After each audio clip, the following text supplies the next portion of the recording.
LE47s and free flowing exhaust.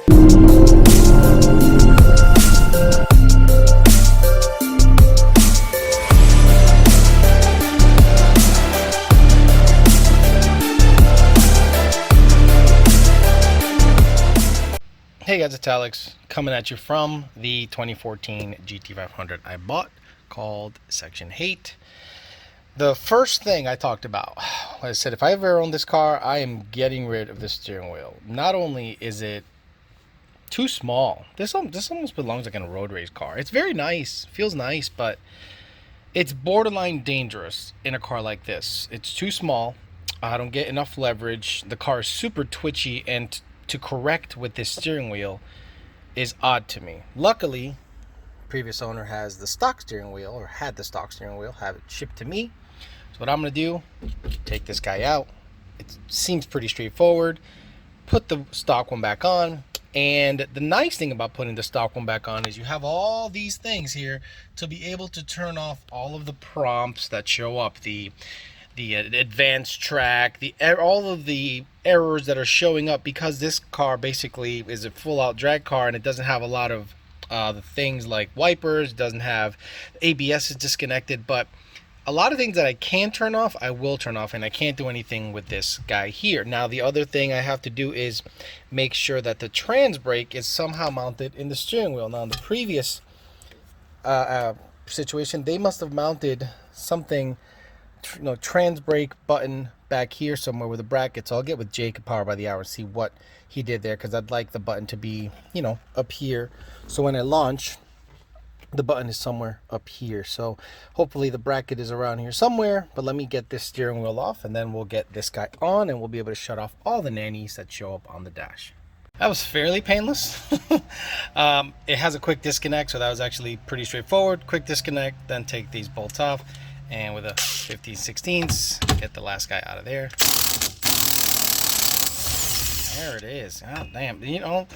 Some of the best investments on the planet are power tools. I do not mind overspending for power tools when it zings shit off, and I've had this guy for like 3 years. Fucking awesome. Milwaukee shit. You DeWalt guys, sit the fuck down with that bullshit. Well, it's made by the same company. Okay.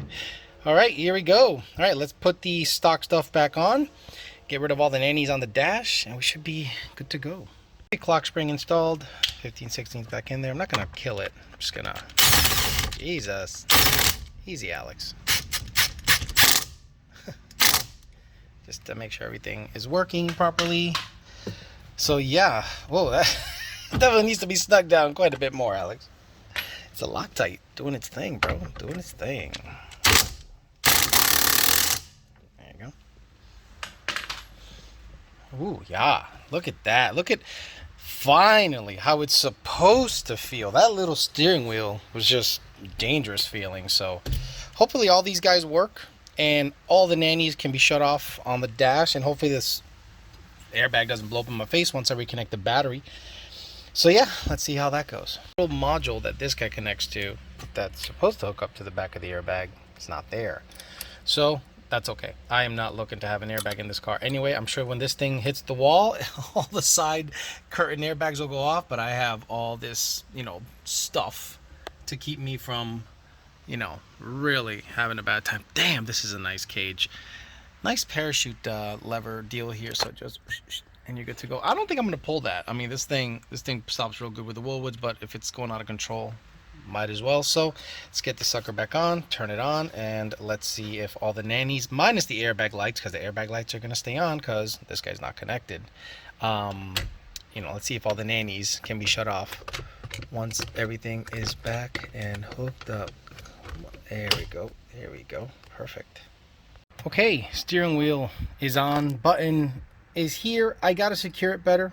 It's the bracket. I think I need to take these buttons out and get some nuts underneath because it's bolted to the back with these two little thin guys, and I obviously got to wire it better, but I just want to jerry rig it for now just to make sure it works. If it works, okay, take that apart, make it nice, and then open this guy up and bolt through, and that's much nicer in my opinion than the Sparco setup that was going on there. So for now I'm going to key on and see Everything works. The airbag's not connected, so it shouldn't explode in my face. Okay, so what's on? Driver door ajar. Now does the OK button work? Oil change OK button don't work. Service advanced track. Driver door ajar. Come on, some work. Oil change required. How the hell do you know? Let me see if this works. Oh, look, it does work. Oh, shit, I'm fucking thrilled. Oh, my God. I didn't think it would work, but now it's working nicely. Air fuel ratio, boost vacuum. Yes, thank God. So, obviously, actually, once the car runs, it should kick off a lot of those. So, I don't know if it'll start now, but it's in neutral. Yeah, let's see if this hunk of shit starts. Nah, battery's dead. So I'm charging it right now. You can see there's a charger over there, little Schumacher deal. So let it charge. But it works, so that's good. What I'm gonna do is shut this thing up, number one. Secure that. This works. Horn shouldn't work. The horn works. Oh, fuck me. Who knew?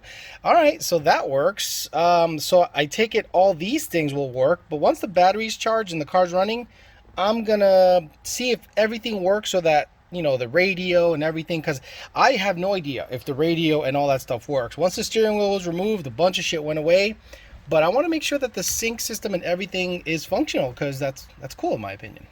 Still got the battery charging, so let's see what works, what doesn't, and see if the radio and everything works.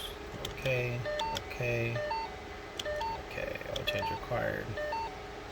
Yeah. Like all the signals. Okay, cool. So everything seems to be working like before. So let me turn this on. I don't know what works in this car and what doesn't. Oh, fuck. Okay, I'm gonna get copyright bullshit, so I'm gonna make sure that I think this 107.1 here is a halfway decent station. Sounds pretty good actually. I think very deeply. Is this Eric being rock him? Oh shit! It works. Okay, and the shift light over there, right? For those of you that want to know how the air shifter works, so you predetermine where you want this guy to hit. Let's say 7,000 RPMs, and the air shifter will automatically kick this gear up. So right now it's in neutral. So if you're in first and you set it at 7,000 RPMs, when it hits 7,000 RPM, the air shifter will go poochoo, and then again 7,000 RPMs. Now the only issue with using the air shifter is you have to like ensure you have grip, that you're not going to be doing any pedaling or anything like that. So that's the downfall of the air shifter, but the good part of the air shifter is consistency. But if you need to pedal it or anything and you need to manually shift the thing, it's probably better not to use the air shifter and pay attention to the tach, which is really easy, and everything. So let me see what else is going on here. Does this thing have a map? I think a navigation system has been detected that may cause the navigation to perform abnormally. Please contact your dealership. Oh man, it works, but you know, technically where we're at navigation. I've never had one of these cars, so I've never had like a premium S197 with this stuff, so I've never been you know, exposed to it. But yeah, look at that. Where's this guy been hanging out? Speed limit. Wow, this thing's got a bunch of crap that I never really looked at, and I totally forgot this thing was touchscreen. It's actually pretty quick for what it is. Menu, clock. Okay, very good. All right, let's get this thing turned on, make sure everything's happy, and see how many things turn off once the car's running.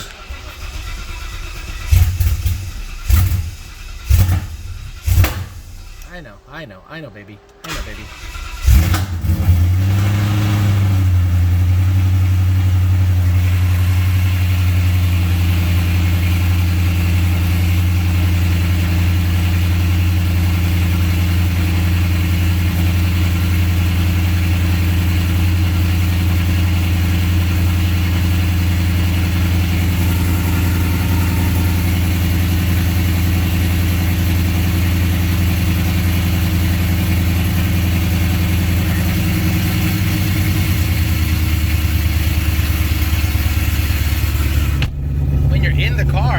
shut everything off, meaning you shut the doors, you can live with it.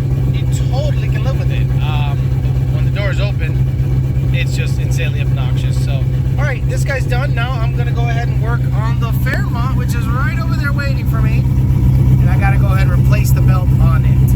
All right, let's see how bad the belt shredded on the Fairmont when I took Nick from FIC for a ride. These black belts are not meant to be heavy duty. Oh yeah, I destroyed that belt. Holy shit. There's not much left to it. There's like 2 ribs. 4 rib. It became a 4 rib. Yeah, it just went wah and it shredded right down the middle. So what I'm gonna have to do is dig out a lot of that shit there from the tensioner. Make sure that it's not bunched up underneath the pulley. Obviously replace this guy, but let's get this guy off and see what I have to do to, wow, to get all that crap from under the idler pulley there from the tensioner. 13 millimeter on the tensioner, and you know, for those of us that don't have all the tools on the planet, I know it's a 13 millimeter, but I'm not going to be able to get that kind of leverage on it. So a little old school millwright trick is you take the box end of another wrench and you extend it. Now you have leverage working for you and you don't bust your balls down there. Holy shit, this thing is on there like a motherfucker. Wow. But better than busting your knuckles down there. Dude, it's like all up in there. So I'm gonna take the idler pulley off and see what I gotta do to get this situated. I know you guys hate how my toolbox looks, but honestly I don't care. I don't do this for a living. So what are you looking at? What is this guy? 17, so probably 15. Dang it, that's the one I probably don't have. Ain't that some shit? No, it's there. And it's 16. Shit. Okay, well, let's go for the standard sizes. Hell yeah. 5/8. Alright, let's get that pulley off. My father was one of those guys that thought if you have time to organize your shit, you're not busy enough. So, sure, what the hell? I'll take what he says if it suits me. Ugh. Fuck my ass and call me Shirley. It's reverse thread. I said, let me just make sure, because I've done this in the pump world, the industrial pump world, where I'm like, sometimes it's reverse thread. Look at that. Righty loosey. So, reverse thread, just so you know. Let me see what's going. Ooh, okay. Is the bearing smoked? It's not good. Not good. Shielded though. What is it of? 1104, which is a double roll bearing, so it could be a 5004. Is it a Fafner? Is it a SKF? Is it a Nachi? I don't know. But I'll take a look at it later. Hopefully the shield didn't collapse in on itself and smoke the bearing. But look at all the belt junk that was caught up in there. Let me take it out, get some better light for you, and dig it out. Some better light. Look at that. Holy shit, how many belts were in there? This is like a couple of belts. Right, let's see. A screwdriver action or something? Sure. Oh, a little smaller screwdriver action. There we go. Oh my god. There's one belt, and I'm sure this was like, it's like a graveyard of belts. Yeah, look, it just kind of like oozed its way into the back of the tensioner. So I'll clean this up. Make sure the bearing didn't get a collapsed shield so that it rolls nicely, and then put a new belt on the car. Looks okay, feels really good. So I'm just gonna clean it up, throw it back in there, get a new belt on the Fairmont. And I found out really quick to put this guy on first, then put the tensioner on the bracket. If not, you're gonna have problems. So let me route the belt. But again, on this particular setup, put the belt on first, just like that, then put the bracket, put the the tensioner on the bracket. Belt is on, and on cue, it rains. So she's on, so let's that's my car. That's totally my car. She's on, so once it stops raining, get this thing turned on and make sure the belt's running properly. Take her for a ride, make sure everything's good. Give it a rip, probably shred it again and do it all over again. Screw it. I'm not gonna wait. So it's raining. Big deal. Boy, I should have done legs. Everything hurts. Everything hurts.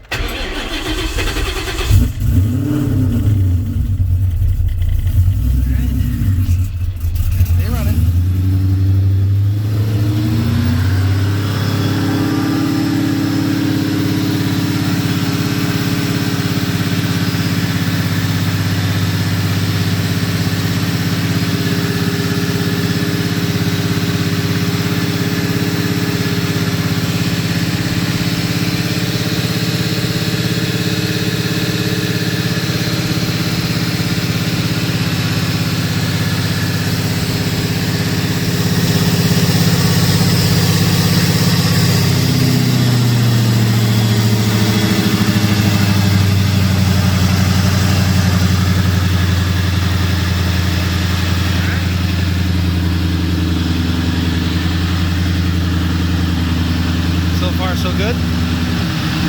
Probably a good idea to pick up an extra belt before I go wide open throttle again, but it being Christmas Eve, I don't think much is open.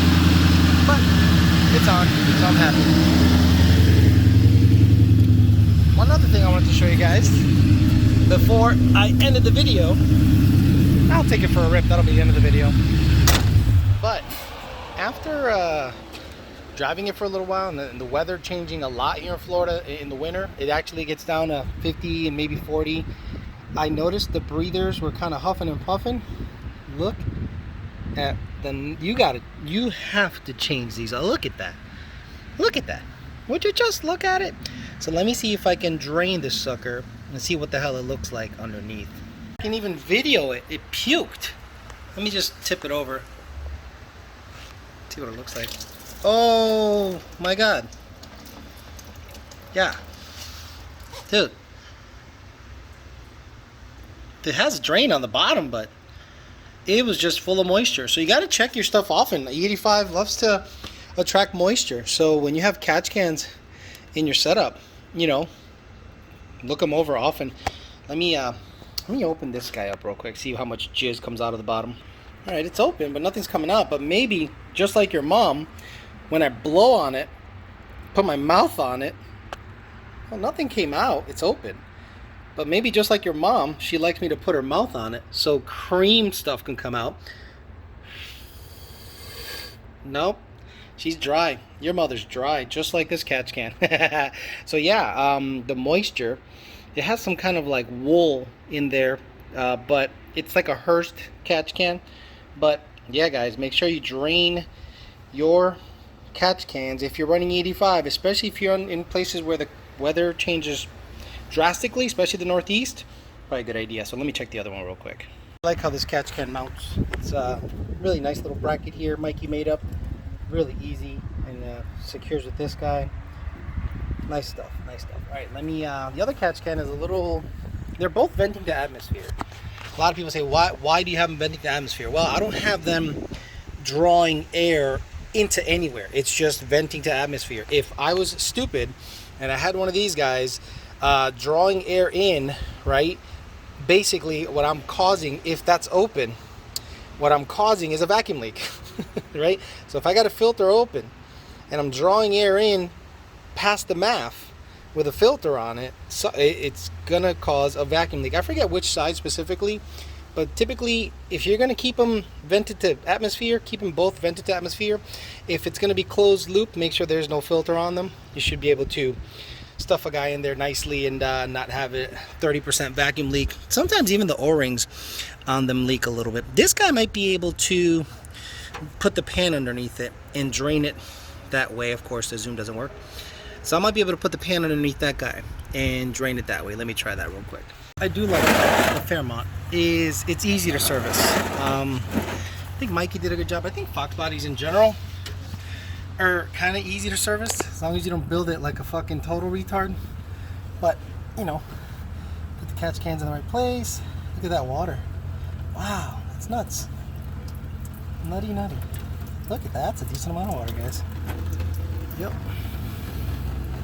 I don't drive this car a lot. This thing's a, you know, once in a blue. Maybe that's why. Chewy. So make sure if you have catch cans, you check them pretty often, you know. This car's pretty clean underneath, you know. It's got all the UPR stuff. It's looking good. It's got the ultimate headers, got the manual rack, you know. It looks good under here, you know. Looks pretty legit. So all right, this guy's done. Beautiful. All right, let's take it for a little spin, get some fuel in it, and make sure the belt don't fly off of it, and we should be good to go. You guys are wondering what filter I was running in the Fairmont before. This guy. And I was running a single Magna Fuel 750. This guy.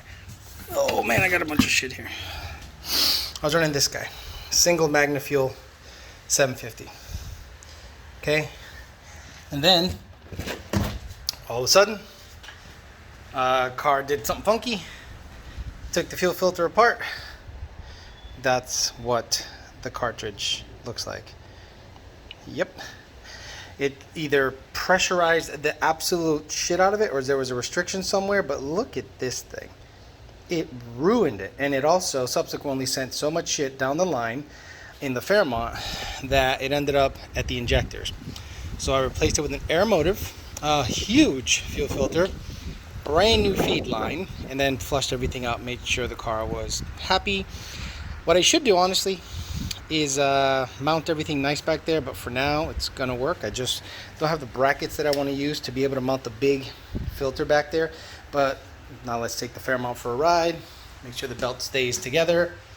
Look at this dirty garage. That's why I need a 2-car. Get the hell out of this situation.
The belt is still on.